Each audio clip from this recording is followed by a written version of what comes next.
नमस्कार, मैं हूं पुष्पेंद्र चौधरी और आप देख रहे हैं आर्या न्यूज। लोकसभा चुनाव 2024 के लिहाज से आज का दिन बेहद खास है। प्रधानमंत्री नरेंद्र मोदी आज उत्तर प्रदेश की वाराणसी लोकसभा सीट से नामांकन करेंगे। उनके साथ भारतीय जनता पार्टी और एनडीए गठबंधन के कई नेता मौजूद रहेंगे। प्रधानमंत्री ने सबसे पहले बनारस के 10वां मेद घाट पर जाकर काल भैरव मंदिर के दर्शन किए। पीएम मोदी के जारी किए गए शेड्यूल के मुताबिक पीएम नामांकन से पहले वह एनडीए नेताओं के साथ बैठक करेंगे। इसके बाद 10वां मेघ घाट पर पीएम मोदी ने मां गंगा की पूजा की। वाराणसी लोकसभा सीट से नामांकन थोड़ी देर में पीएम मोदी करने वाले हैं। नामांकन पत्र दाखिल करने के बाद पीएम मोदी झारखंड रवाना हो जाएंगे। तो थोड़ी देर में पीएम मोदी नामांकन के लिए पहुंचने वाले हैं। नामांकन से पहले उन्होंने काशी घाट जाकर मां गंगा की पूजा की है। आप तस्वीरों में देख सकते हैं किस तरह नरेंद्र मोदी ने काल भैरव मंदिर में जाकर नामांकन से पहले पूजा की है। थोड़ी देर में पीएम मोदी नामांकन दाखिल करेंगे और उनके नामांकन में कैबिनेट के कई बड़े मंत्री शामिल हुए हैं। तो वहीं 12 राज्यों के मुख्यमंत्री भी पीएम मोदी के नामांकन में शामिल होने के लिए वाराणसी पहुंचे हैं। तो प्रधानमंत्री नरेंद्र मोदी का वाराणसी सीट पर नामांकन आज 2014 और 2019 की लोकसभा चुनाव में पीएम मोदी ने यहां से जीत हासिल की थी।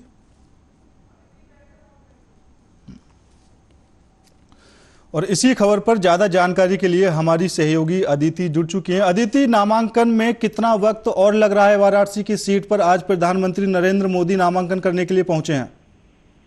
जी हाँ जी, प्रधानमंत्री मोदी बस थोड़ी ही देर में जो है यूपी की वाराणसी से लोकसभा सीट से अपना नामांकन दाखिल करने वाले हैं। वाराणसी वो पहुंच गए हैं, डीएम ऑफिस वो पहुंच गए हैं और थोड़ी ही देर में ये माना जा रहा है कि वाराणसी लोकसभा सीट से वो अपना नामांकन दाखिल कर सकते हैं। तो 11:40 पे वाराणसी से लोकसभा चुनाव के लिए 2024 के लिए वो अपना नामांकन दाखिल करने की उम्मीद जताई जा रही थी कि 11:40 पे कर देंगे। हालांकि अभी तक उनका नामांकन दाखिल नहीं हुआ है, तो हो सकता है कुछ ही देर में ऑफिस पहुंच गए हैं। अपना नामांकन आशंका जताई जा रही है कि कुछ ही देर में वो अपना नामांकन वाराणसी सीट से कर देंगे। इससे पहले उन्होंने सुबह काल भैरव मंदिर में पूजा अर्चना भी की और इसके बाद वो कलेक्ट्रेट ऑफिस के लिए वो रवाना हुए। और कल शाम की बात की जाए तो कल शाम लगभग 6 किलोमीटर का जो है दौरा भी पीएम मोदी ने वाराणसी में किया था। विशाल जनसभा जिसे कहते हैं जनसभा रैली निकाली हुई थी और तमाम बीजेपी नेता इस रैली में शामिल हुए थे। अदिति, कई बड़े दिग्गज नेता और कैबिनेट मंत्री के अलावा 12 राज्यों के मुख्यमंत्री भी आज पीएम मोदी के नामांकन में शामिल होने वाले हैं। तो क्या कुछ अपडेट है इसको लेकर? कौन कौन अभी तक पहुंच पाया है और कौन नहीं पहुंच पाया? जी, ऐसा जो है दिग्गज इसमें शामिल होने वाले हैं। जेपी नड्डा राष्ट्रीय अध्यक्ष जो है, जेपी नड्डा भी इसमें शामिल होंगे और कई बीजेपी नेता जो है इस नामांकन में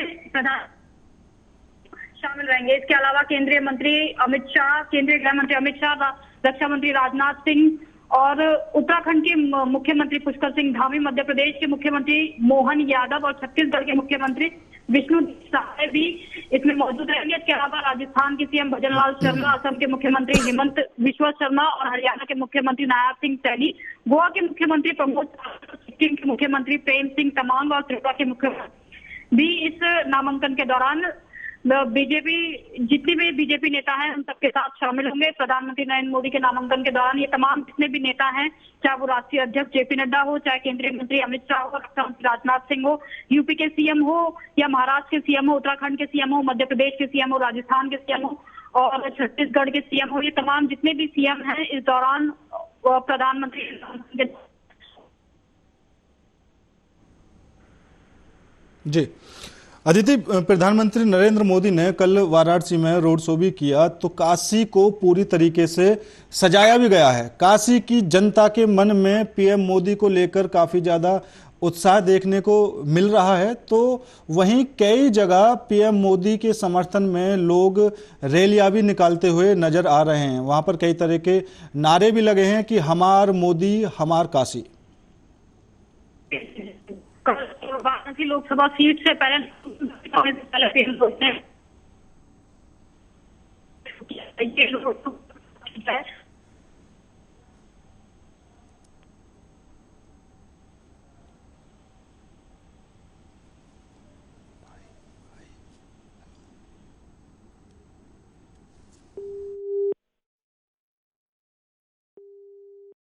मैं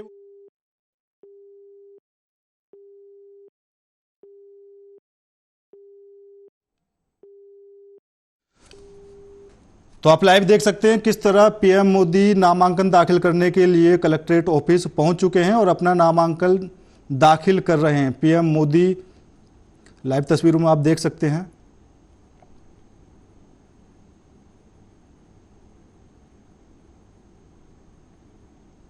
तो पीएम मोदी ने आज वाराणसी से अपना नामांकन दाखिल कर दिया है। प्रधानमंत्री नरेंद्र मोदी तीसरी बार इस सीट पर चुनाव लड़ रहे हैं। 2014 और 2019 में प्रधानमंत्री नरेंद्र मोदी ने यहां से जीत हासिल की है। तो आप लाइव तस्वीरों में देख सकते हैं किस तरह नरेंद्र मोदी ने अपना नामांकन पत्र दाखिल करने के बाद वो कलेक्ट्रेट से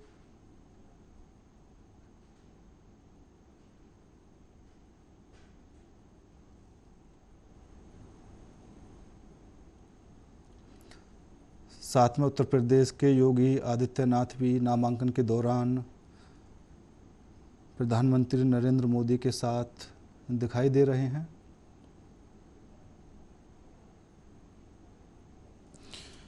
अदिति, प्रधानमंत्री नरेंद्र मोदी नामांकन करने के लिए कलेक्ट्रेट ऑफिस पहुंच चुके हैं, तस्वीरों में भी हम देख रहे हैं, तो क्या कुछ अपडेट है?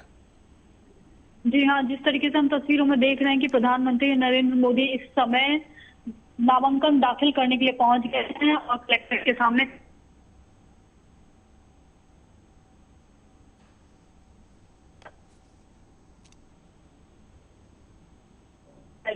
लाने के लिए। तो बात की जाए तो कुछ ही देर में बस जी जब प्रक्रिया हो जाएगी। तो लाइव तस्वीरों में आप देख सकते हैं किस तरह नरेंद्र मोदी कलेक्ट्रेट ऑफिस पहुंचकर अपना नामांकन दाखिल कर रहे हैं। साथ में उत्तर प्रदेश के मुख्यमंत्री योगी आदित्यनाथ उनके साथ नामांकन के दौरान मौजूद हैं। तो प्रधानमंत्री नरेंद्र मोदी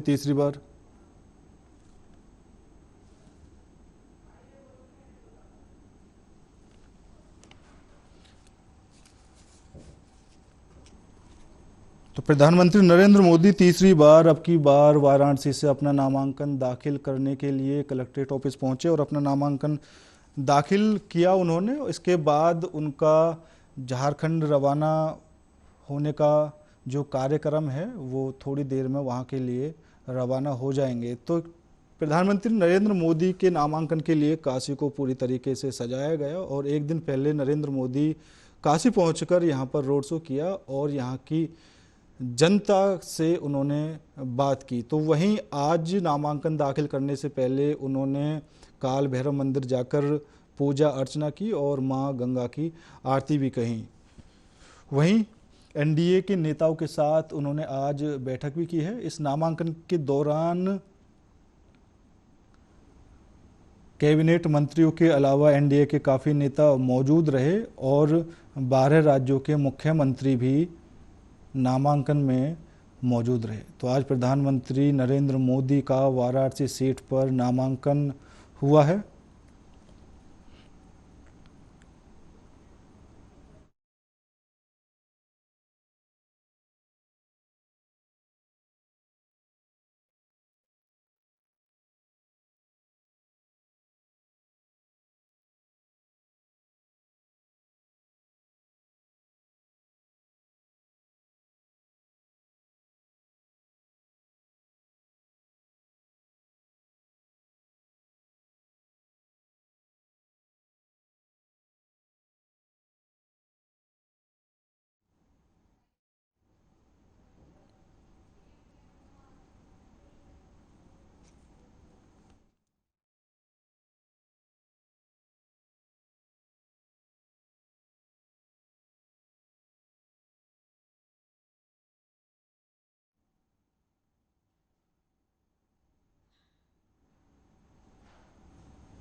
तो 4 चरणों का चुनाव यहाँ पर संपन्न हो चुका है। 5वें चरण के लिए आज प्रधानमंत्री नरेंद्र मोदी ने अपना नामांकन किया है। इसके अलावा और भी कई मंत्री आज अलग अलग सीटों पर बीजेपी के नेता और अन्य दलों के नेता नामांकन करेंगे।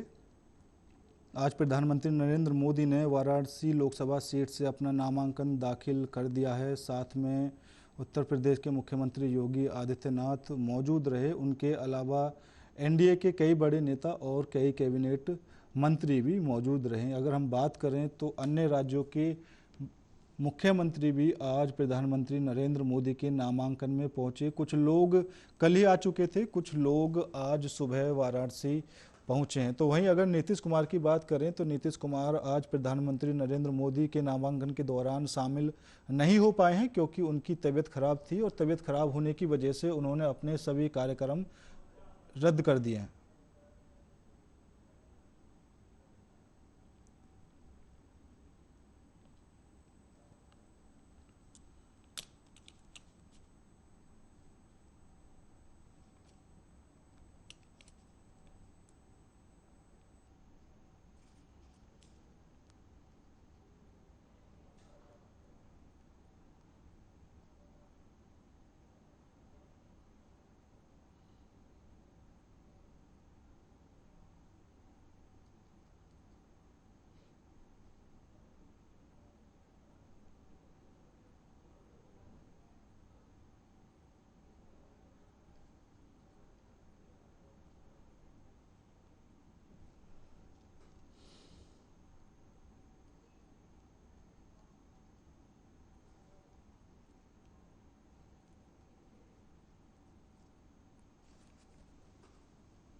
और प्रधानमंत्री के नामांकन को लेकर हमारे साथ वरिष्ठ पत्रकार सर्वेश पाठक जी जुड़ चुके हैं। सर, आज प्रधानमंत्री नरेंद्र मोदी ने वाराणसी लोकसभा सीट पर अपना नामांकन दाखिल किया है। क्या कुछ आप आज इस लोकसभा सीट के बारे में कहना चाहते हैं? तीसरी बार प्रधानमंत्री नरेंद्र मोदी यहां से नामांकन दाखिल कर रहे हैं, तो वहीं 12 राज्यों के मुख्यमंत्री और कई बड़े कैबिनेट मंत्री आज मौजूद रहे।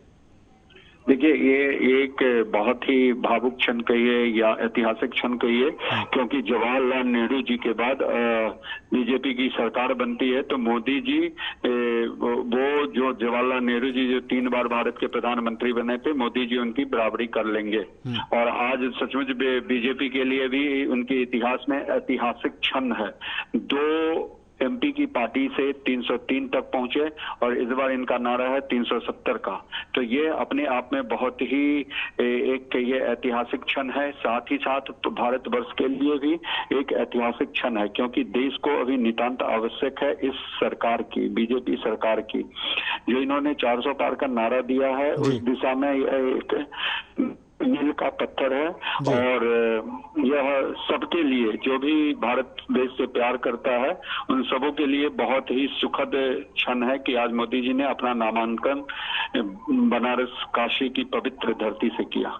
जी सर, जब से प्रधानमंत्री नरेंद्र मोदी ने कार्यभार संभाला है, जब से वो प्रधानमंत्री बने हैं, तब से भारत का एक अंतर्राष्ट्रीय स्तर पे अलग पहचान बन चुकी है। अब की बार उन्होंने इसी सीट से फिर से नामांकन किया है और वाराणसी की जनता को उन्होंने तहे दिल से शुक्रिया भी कहा है। तो वहीं काशी को आज काफ़ी अच्छी तरीके से सजाया गया, तो वहीं काशी के लोगों ने नारे भी लगाए कि हमार मोदी हमार काशी, हमर मोदी हमर काशी। देखिए, ये जो नारा है ये आम आदमी के, आम जनमानस के दिल से निकला हुआ नारा है। आप सोचिए, हमारे पवित्र ज्ञानवापी मंदिर, हमारा काशी, जो इतिहास कहिए कि प्राचीन जो महादेव के त्रिशूल पे टिका है।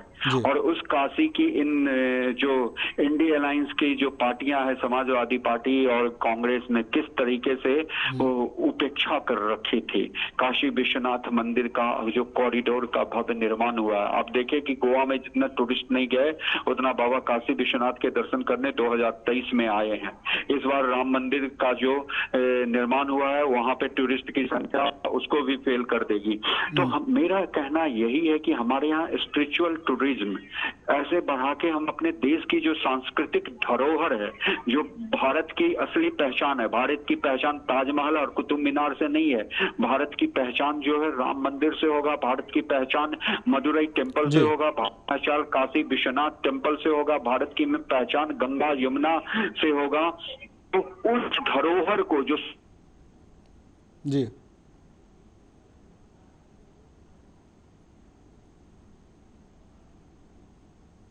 हर क्षण उसको ध्यान में रख के, उसको ध्येय में रख के आगे अपना काम करते हैं। आप देखिए विश्व में भारत का क्या स्थान अब आ गया है। यह हम भारत के पासपोर्ट की कितनी वैल्यू हो गई है। आज से 10 वर्ष पहले का भारत और आज 10 वर्ष बाद का भारत, आप उसमें तुलनात्मक अध्ययन करेंगे तो एक अभूतपूर्व जो है ऊंचाई को भारत ने प्राप्त कर लिया है। पहले के भारत में हम रक्षा उत्पाद जो थे, एक अपने यहाँ पिस्टल भी बनाने की कंपनी नहीं थी। आप सोचिए, वही DRDO आज पिनाका रॉकेट बना के हम बाहर आर्मेनिया को बेच रहे हैं। ब्रह्मोस हमने बना के रसिया के सहयोग से अभी फिलीपींस को बेचा है। और वही जब यूपीए का शासन काल था तो AK एंटनी जी पार्लियामेंट में खड़े हो जी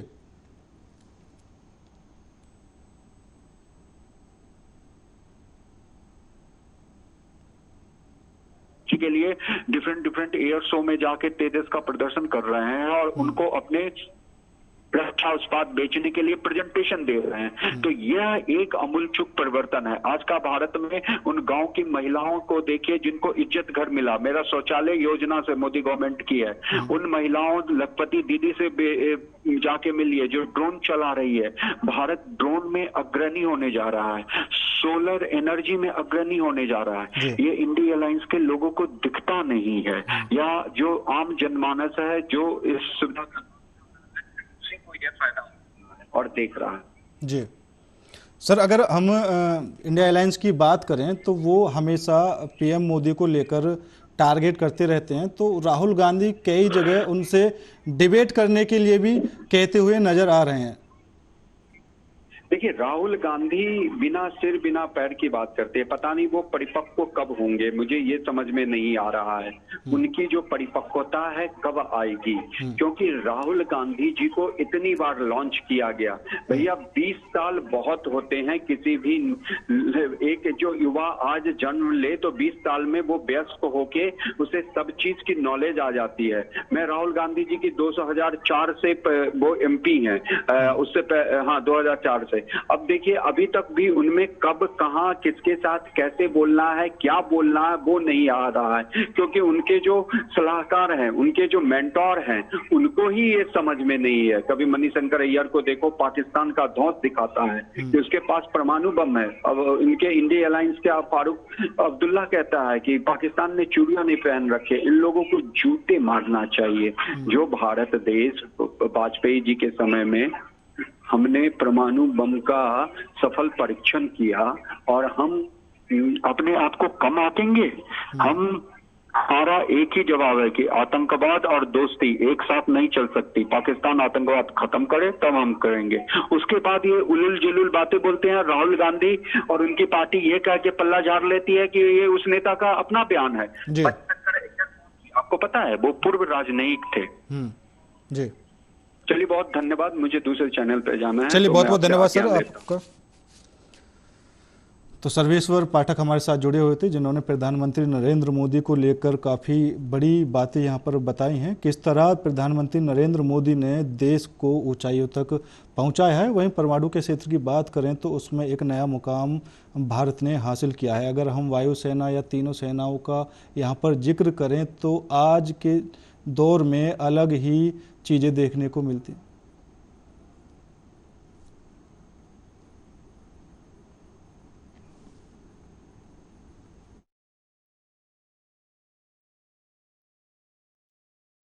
आज अपना नामांकन दाखिल कर चुके हैं और दाखिल करने के बाद कलेक्ट्रेट से निकल चुके हैं प्रधानमंत्री नरेंद्र मोदी।